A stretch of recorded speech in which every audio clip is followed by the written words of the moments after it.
there, music maker. My name's Griffin, and welcome to Mandolin Secrets. In today's lesson, we're going to be looking at the tune "It Don't Mean a Thing If It Ain't Got That Swing." Going to be learning the chord changes to it today.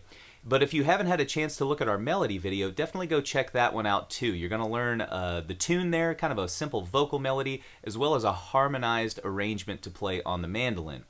Today's lesson is all about the chords, though.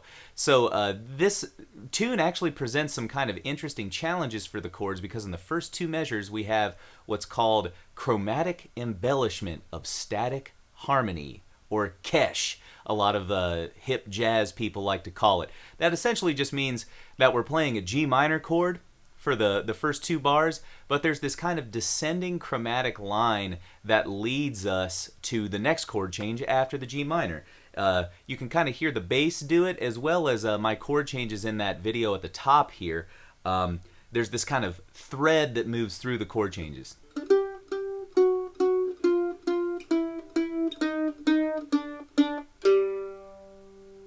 So the bass kind of plays that.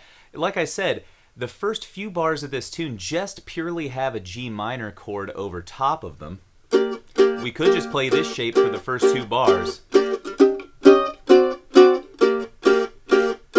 And that's definitely something I would encourage you to do. But the version of the chords that I've written out here today, I thought it would be cool to kind of include that kesh chromatic line in there. So the first two bars of the tune end up sounding like this.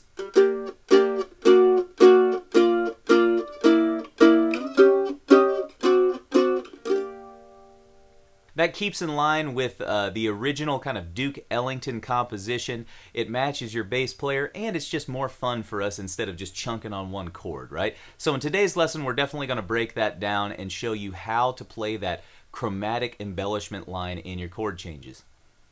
Before we go ahead and dive into the lesson, though, if you haven't had a chance to hit that subscribe button below and the bell notification button, please do so now. That's a great way to keep up with Mandolin Secrets and all of the new content that we're releasing every week, so you don't want to miss out on that.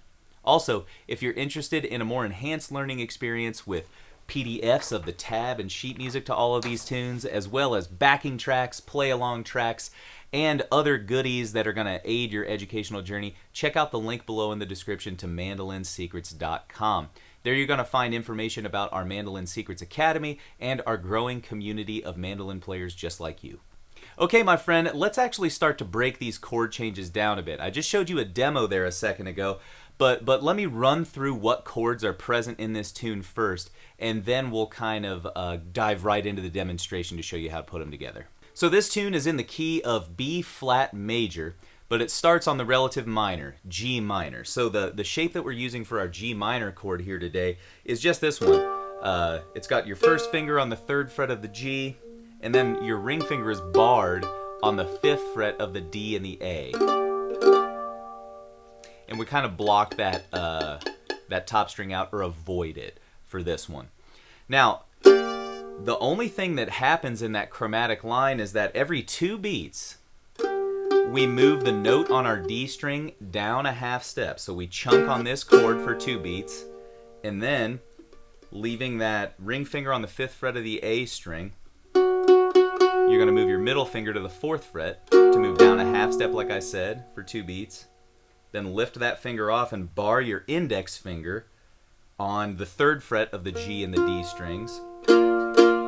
And then the last chord is the one where we have to pick up all of our fingers. You're going to put your middle finger on that 3rd fret of the G, index finger on the 2nd fret of the D, and then I like to use my pinky on the 5th fret of that A string.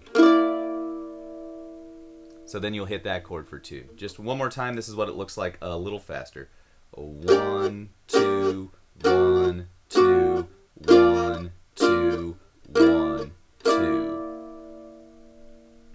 So that's how to navigate that kind of chromatic descending line.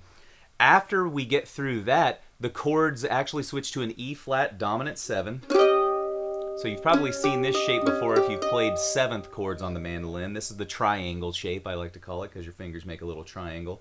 So we've got our 6th fret of the G, 5th fret of the D, and 6th fret of the A. The chord after that is a D7. Just move it back a half step, that same shape. And then we're back to our regular G minor chord. The next chord we need to know is a C7. It's the same as that D7, only now we've got our middle finger on the 3rd fret of the G, index on the 2nd fret of the D, and then ring finger on the 3rd fret of the A. And then that's followed by an F7 chord. So all you need to do for that F7 shape, keep this finger planted, your ring finger planted, and scooch these 2 fingers back 1 fret. So the fret numbers low to high are 2 on the G, 1 on the D, and 3 on the A. And then I've chosen to use this kind of modified, I would call it a B flat chord without a 5th here. So we've got our ring finger on the 3rd fret of the G, an open D, and then your index finger on the 1st fret of the A. So those are all the chords that are present in the A part of this tune. Let's kind of talk about the B part of this tune now. That one starts on a B flat 7 chord, and I've chosen to use this shape for the B flat 7. So we've got our index on the 3rd fret of the G, pinky on the 6th fret of the D, and then ring finger on the 5th fret of the A. That gives us our root, 7th, and our 3rd. And then we switch to an E flat chord. So essentially you just flip-flop the pinky and the ring from the B7, move the ring up to the 5th fret of the D, pinky down to the 6th fret of the A. You've got your E flat chord. We go back to that C7 chord that we saw from before, the triangle shape, and then we get an F6, 2nd fret of the G, 3rd fret of the D, 5th fret of the A. It's the same as a D minor chord. And then a D7 chord, we already learned that one, and we're straight back into the chord changes for the A part, which we've already learned. So those are all of the shapes that you're going to use in today's lesson. So definitely don't be afraid to kind of pause the lesson now and get some of those shapes under your fingers. I'm sure at least 1 or 2 of those is probably a little unfamiliar to you right now, but no worries, you'll get them in no time. Okay, one last thing we should talk about is what the right hand is doing here today. I've chosen to do just kind of like what I would call a Freddie Green style rhythmic approach on the mandolin here, where essentially I'm just doing quarter note chunks in the right hand. So for those first few bars that we learned, it would just sound like this.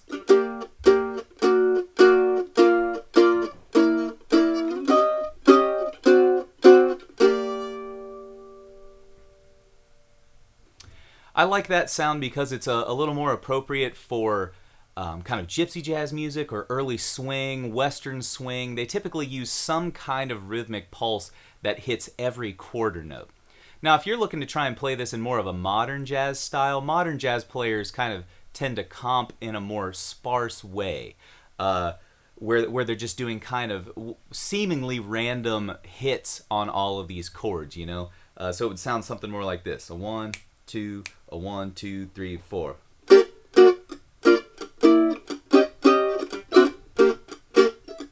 So that's definitely a rhythmic approach that you can take to these chord changes, and I would urge you to do that only after you've learned to play it with that constant Freddie Green rhythm in the right hand. We can all use some work with our metronome, so I think that's a good opportunity to try and match your right hand with quarter note clicks on the metronome. So don't kind of forget about that before you decide to get fancy and go into a modern jazz approach.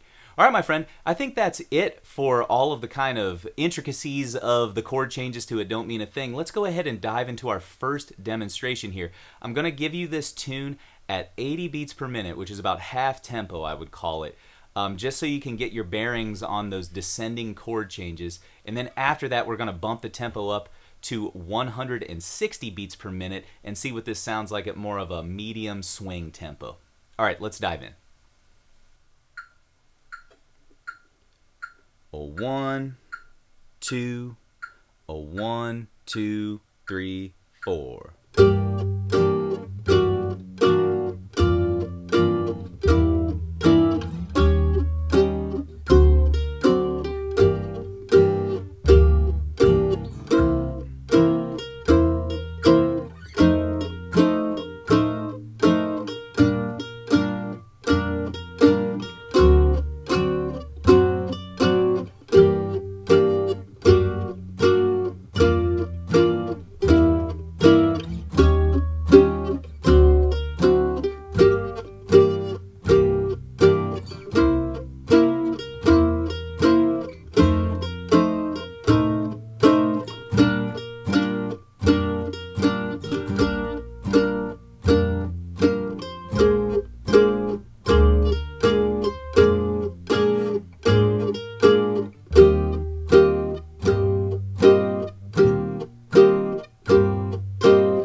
Okay, my friend, that's it for the slow version. Let's take those training wheels off and see what we can do at 160 beats per minute.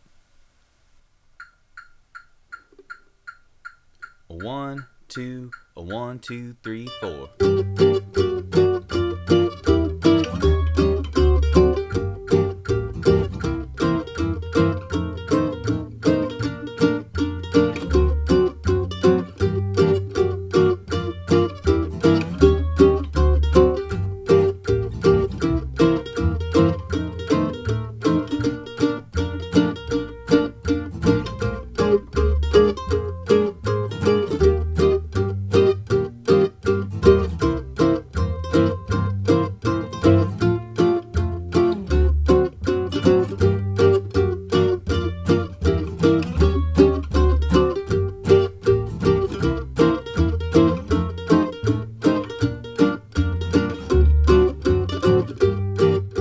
All right, my friend, that is it for the chord changes to It Don't Mean a Thing if it ain't got that swing. I hope you enjoyed this lesson, and I hope that you learned something new for your chord changes here. Those chromatic embellishment of static harmony lines are really important to kind of master, not just for this tune, but for jazz in general. Anytime you have a long chord held out like that, you can actually do similar things, so don't be afraid to experiment with that. All right, my friend, thank you so much again for tuning in. We'll see you in the next video.